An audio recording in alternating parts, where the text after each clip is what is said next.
April 7, 1945. The skies over Tokyo. Japanese fighter pilot Lieutenant Saburo Sakai banks his Mitsubishi A6M0 hard left, desperately trying to shake the American fighter on his tail. He's one of Japan's top aces with 64 confirmed victories. He's survived Pearl Harbor, the Philippines, Guadalcanal, and 4 years of brutal Pacific combat. He's faced Wildcats, Hellcats, Corsairs, and Lightnings. But TI's aircraft hunting him is different. It's faster than anything he's ever encountered. It climbs better. It dives better. And no matter what maneuver he tries, he cannot escape it. The American P-51 Mustang stays glued to his 6 o'clock position. Sakai executes a snap roll, a Zero's signature evasion tactic that has saved his life dozens of times. The Mustang follows EFFRAT SSLY. He tries a split S dive. The Mustang matches him. He pulls into a climb that would stall most American fighters. The Mustang stays with him. For the first time in his combat career, Sakai feels genuine fear. This isn't a battle. It's a hunt. And HE is the prey. Sakai later writes in his memoir, "The P-51 was a revelation. Everything we knew about air combat became obsolete the moment those silver devils appeared over our homeland. We could not run. We could not hide. We could only die." This is the story of how America's greatest fighter aircraft brought the war to Japan's doorstep and terrorized the once mighty Japanese air forces into submission. How a plane designed to fight over Europe became the weapon that destroyed Japan's ability to defend its own skies. And how American pilots in Mustangs achieved what 4 years of island-hopping campaigns could not. Absolute air superiority over the Japanese home islands. November 24, 1944. The Pacific War has raged for 3 years. American forces have clawed their way across thousands of miles of ocean, capturing islands at horrific cost. Tarawa, Saipan, Pelilio. Iwo Jima still lies ahead. The strategy is working, but it's SOW. Each island costs thousands of American lives. And even when captured, these islands serve primarily as bases for B-29 Superfortress bombers to strike Japan. But there's a problem. A mass IV problem. The B-29s bombing Japan from bases in the Mariana Islands face 500 miles of open ocean each way. They fly LON. No fighter escorts exist with the range to accompany them to Japan and back. And Japanese interceptors are slaughtering them. The B-29 is the most advanced bomber in the world. Pressurized cabin.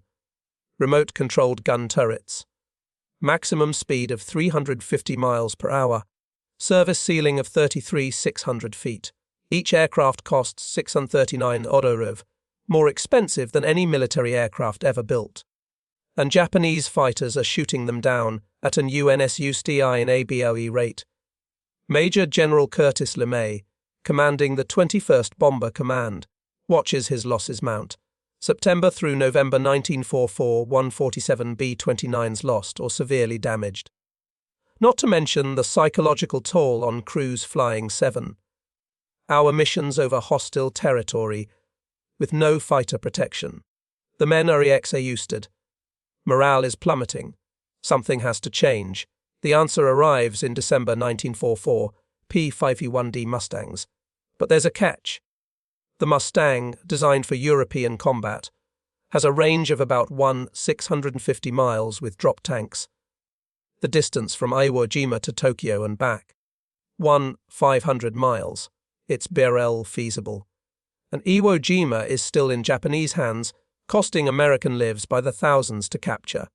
Colonel Marcus McDilder, assigned to evaluate whether Mustangs can escort B-29s to Japan, does the math. Maximum range with external tanks, 650 miles. Distance to Tokyo from Iwo Jima 750 miles each way. That leaves 150 miles of fuel reserve for combat and emergencies. It's TIGHT. One miscalculation, one navigation error, and pilots will be swimming in the Pacific. but it's possible. Baal. The strategic implications are enormous. If American fighters can escort bombers all the way to Japan, the entire dynamic of the air war shifts. Japanese interceptors, which currently attack B-29s at will face American fighters over their OWN territory. The psychological impact on Japanese pilots will be devastating. They've spent the entire war believing their homeland is unreachable by American fighters. That belief is about to be shattered. But first, America needs Iwo Jima. The tiny volcanic island, just 8 square miles, sits perfectly between the Marianas and Japan. With Iwo Jima, Mustangs can refuel on the way to Japan. Emergency landing strips become available for damaged bombers.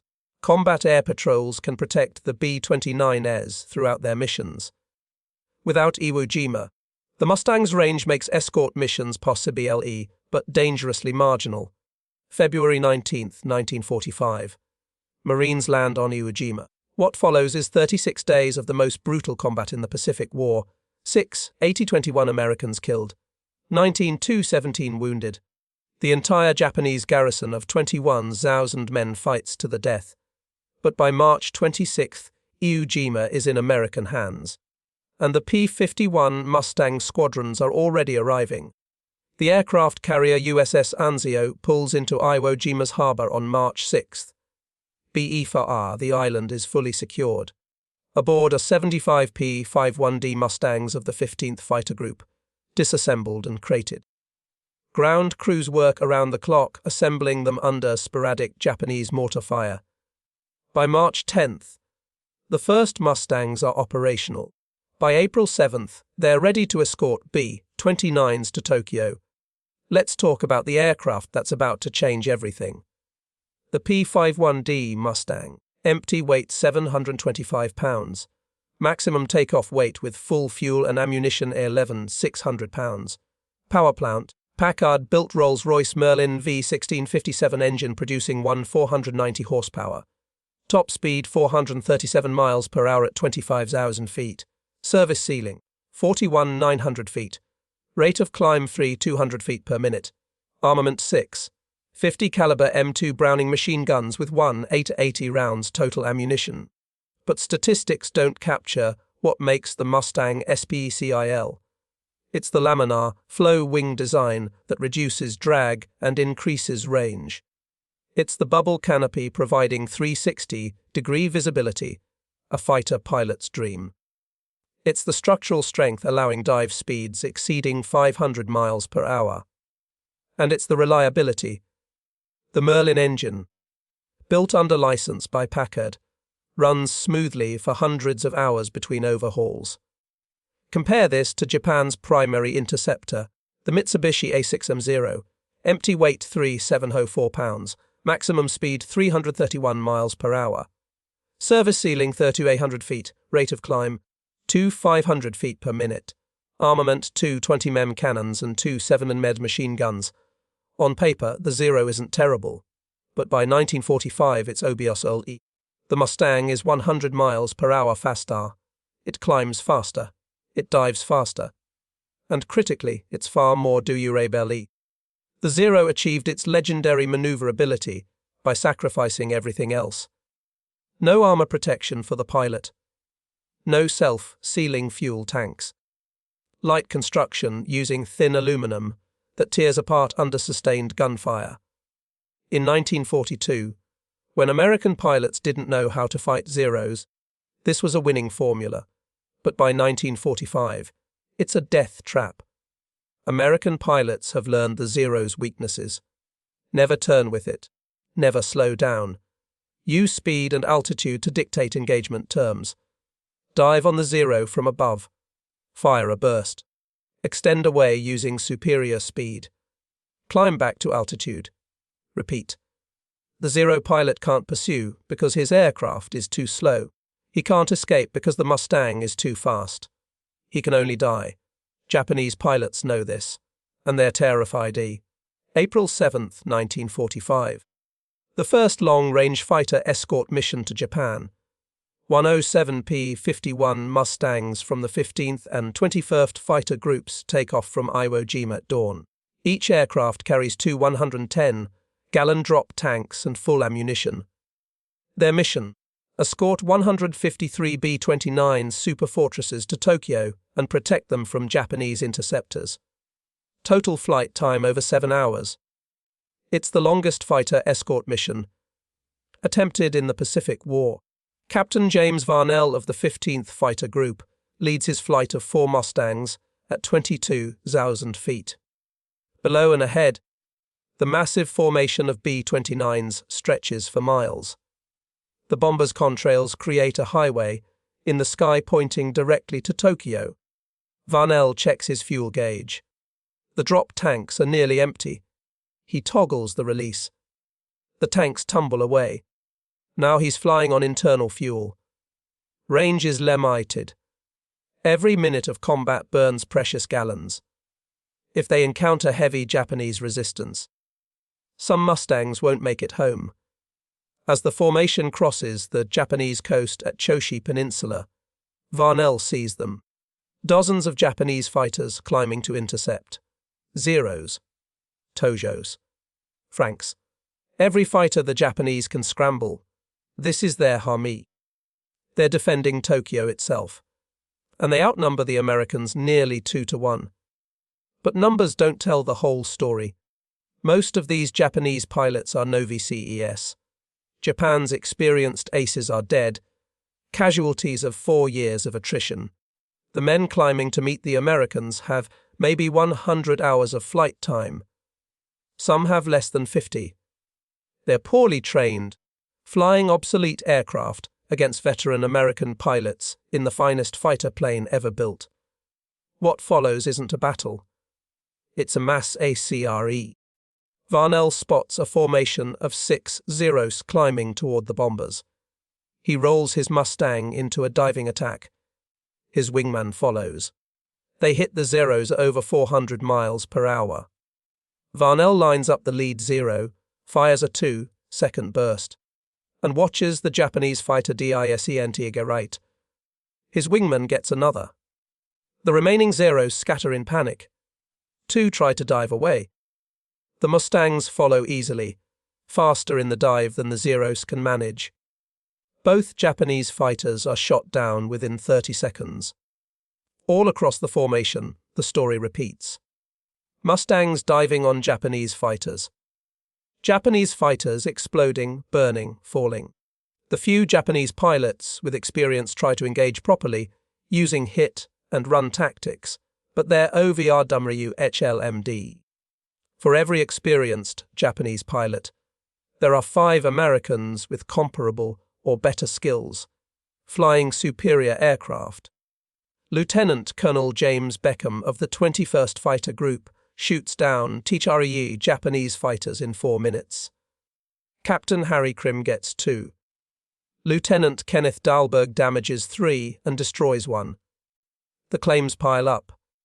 By the time the formation reaches Tokyo, Japanese resistance has collapsed. The interceptors that survive break off and flee. The B-29s bomb their targets lusted. Down below, Japanese civilians watch in horror. American fighters. Over Tokyo. The one thing they were promised could never happen. The psychological impact is devastating. If American fighters can reach Tokyo, nowhere in Japan is safe. The myth of homeland invulnerability is satired. For the American pilots, the mission is vindication. They've flown 7 hours and 20 minutes. They've fought over Tokyo. And they're going AOME. Varnell checks his fuel gauge as he passes over Iwo Jima. 40 gallons remaining. Enough for 10 minutes of flight. He lands with the fuel gauge reading EMPTY. Many pilots land with less. But they make it back. Not a single Mustang is lost to fuel starvation. The mission is a complete SUCCES. Lime examines the results. The B-29s bombed their targets with minimal losses. Japanese fighters shot down 21 confirmed. American losses, 3 B-29s to anti-aircraft fire. ZR Mustangs lost to enemy aircraft. The math is brutal and conclusive. With fighter escort, B-29 losses dropped by 75%, and Japanese fighter losses QADLE. April 12, 1945. The second escort mission. This time, 120 Mustangs accompany 160 B-29s. Japanese resistance is lighter. The interceptors learned their lesson. Attacking American bombers escorted by Mustangs is suicide. Better to conserve forces and wait for unescorted raids. But there are no unescorted raids anymore. Every B-29 mission now includes Mustang escorts. The Japanese are in an impossible situation. Warrant Officer Yoshio Oki, a Zero pilot with the 302nd Kokutai Fighter Wing defending Tokyo, describes the hopelessness. When we saw the silver Mustangs, our hearts sank. We knew we couldn't outrun them. We couldn't outclimb them.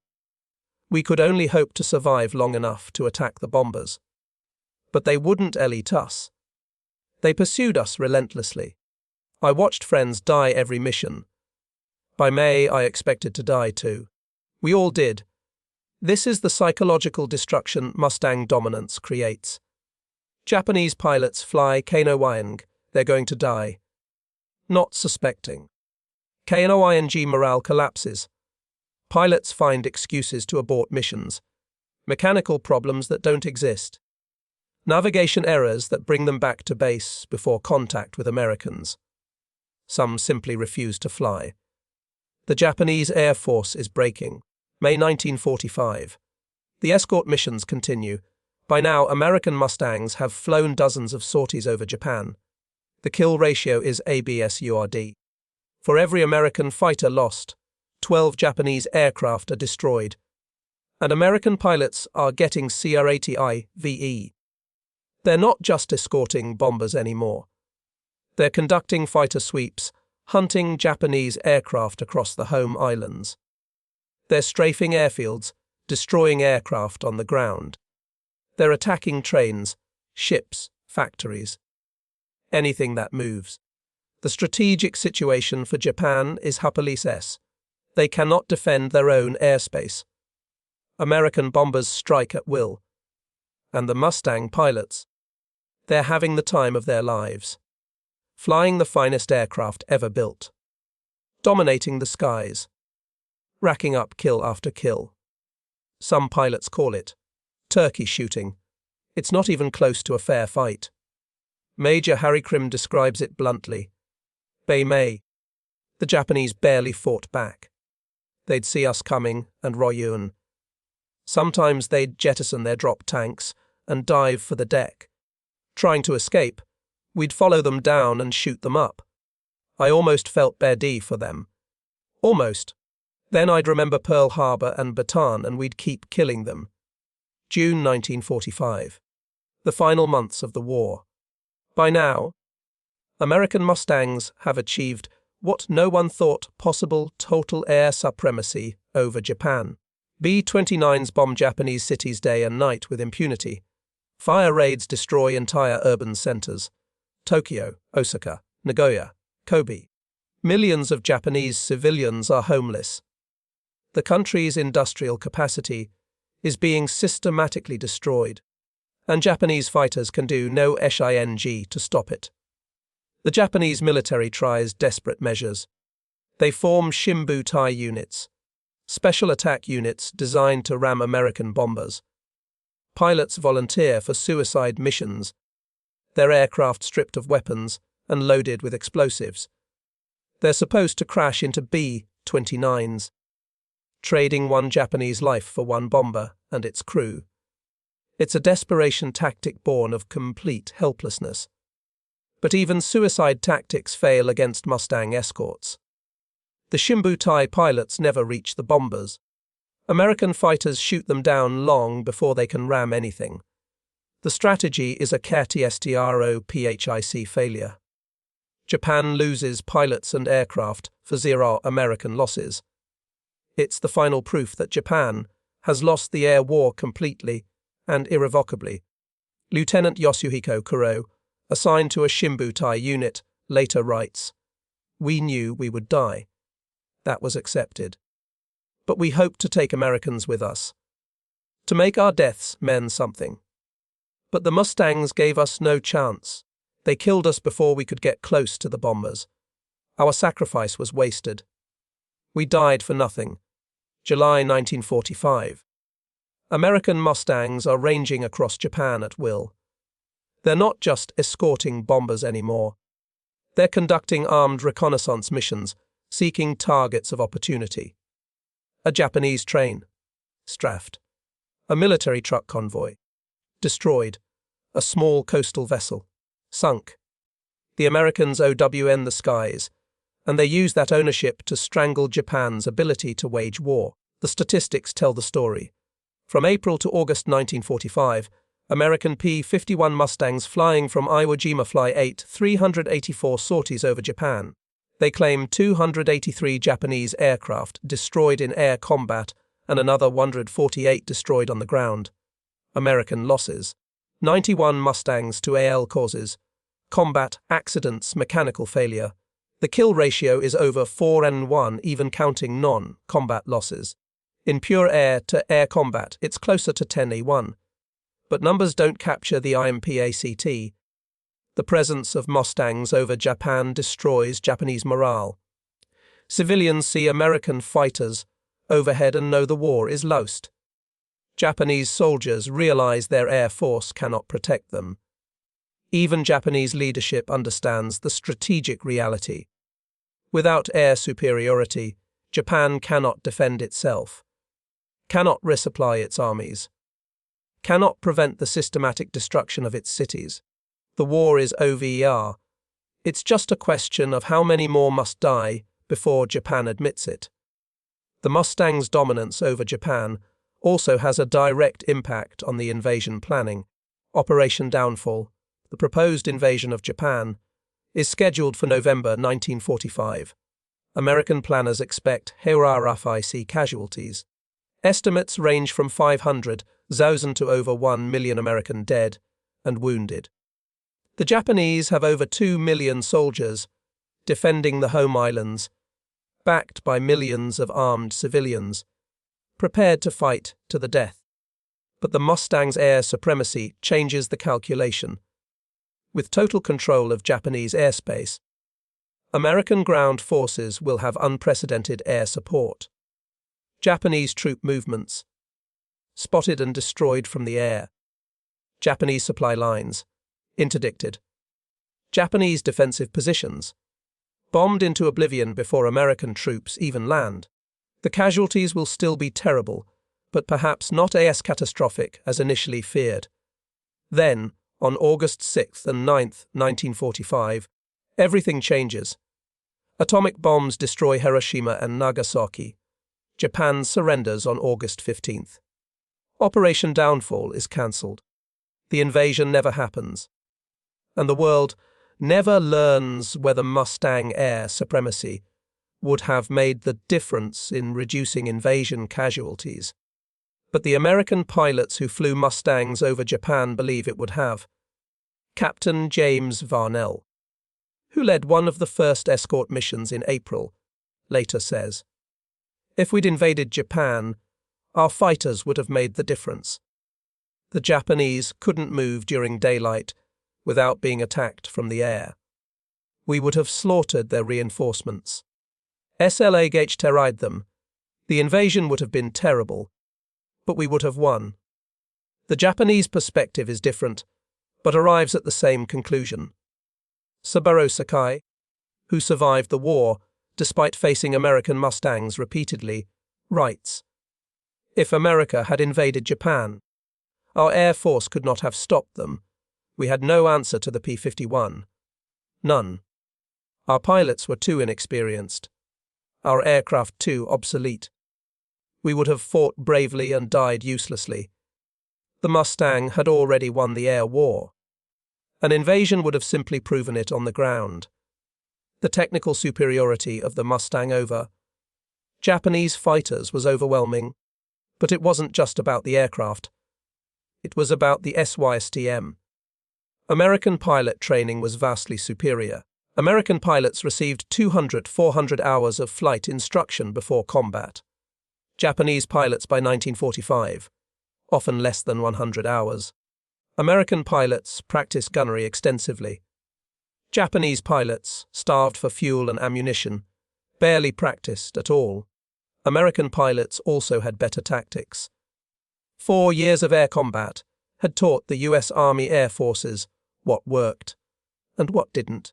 Mutual support, energy tactics, boom and zoom attacks, never get slow, never turn with a more maneuverable opponent.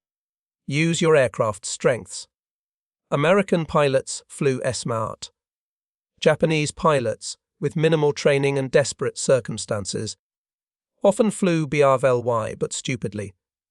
The Mustang itself was a marvel of engineering, but engineering alone doesn't win wars. The P-38 Lightning was also a capable long-range fighter. The P-47 Thunderbolt could absorb tremendous damage, but the Mustang combined everything: range, speed, maneuverability, firepower, durability, visibility. It was the complete package, and in the hands of well-trained aggressive pilots, it was unstoppable.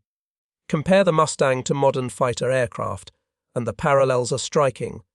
The F-15 Eagle, introduced in the 1970s, was designed with the same philosophy: air superiority through overwhelming capability.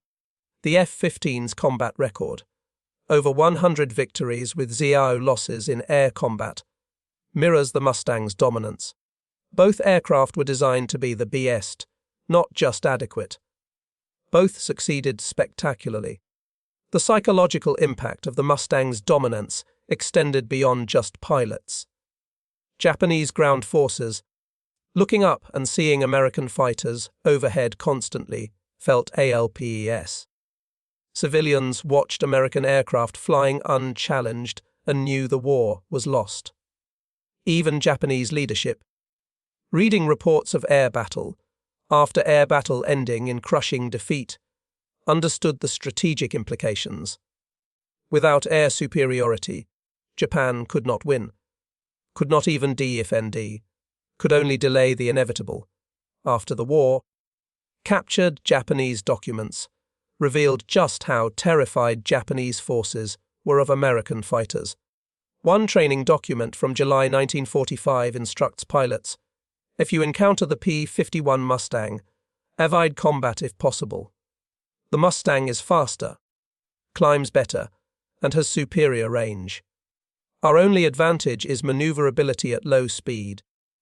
But American pilots will not engage in turning combat. If you cannot avoid combat, attempt to survive long enough to attack the bombers. Do not expect to return from this mission. That's not tactical advice. That's a suicide note. The Japanese military was telling its pilots that encountering Mustangs meant death. Just accept it, and try to damage the enemy before dying. That's not an air force. That's a sacrifice. And you cannot win a war through sacrifice alone. The legacy of the Mustang's dominance over Japan is often overshadowed by the atomic bombings. The bombs ended the war, but the Mustang won the air war. Without Mustang air supremacy, the strategic bombing campaign would have been far less effective. B-29 losses would have remained unsustainable. The pressure on Japan would have been less intense. The war might have continued longer, costing more lives on both sides. Some historians argue that even without atomic bombs, Japan would have surrendered due to the combined effects of naval blockade and strategic bombing. The Mustang made strategic bombing possible on the scale necessary to force surrender. Without fighter escort, B-29 losses would have eventually forced a reduction in bombing intensity. With Mustang escort, bombing could continue and even intensify. Japan's cities burned because American fighters protected the bombers that set them ablaze. The human cost of this strategy is sobering. Hundreds of thousands of Japanese civilians died in strategic bombing raids. American B-29 crews died when their aircraft were shot down despite fighter escort. American Mustang pilots died in combat or accidents. Japanese pilots died by the hundreds, mostly young men with minimal training sent into hopeless battles. War is not glorious. It's terrible. And the Mustang's dominance, while strategically necessary, came at a horrific price in human lives. But from a purely military perspective, the Mustang achieved exactly what it was designed to do: establish air superiority and maintain it against all opposition. In Europe, it destroyed the Luftwaffe. In the Pacific, it neutralized Japanese air power over the home islands. It was the finest fighter aircraft of World War II, and its combat record proves it conclusively. Today, surviving P-51 Mustangs are treasured warbirds, flying at air shows and maintained by dedicated enthusiasts.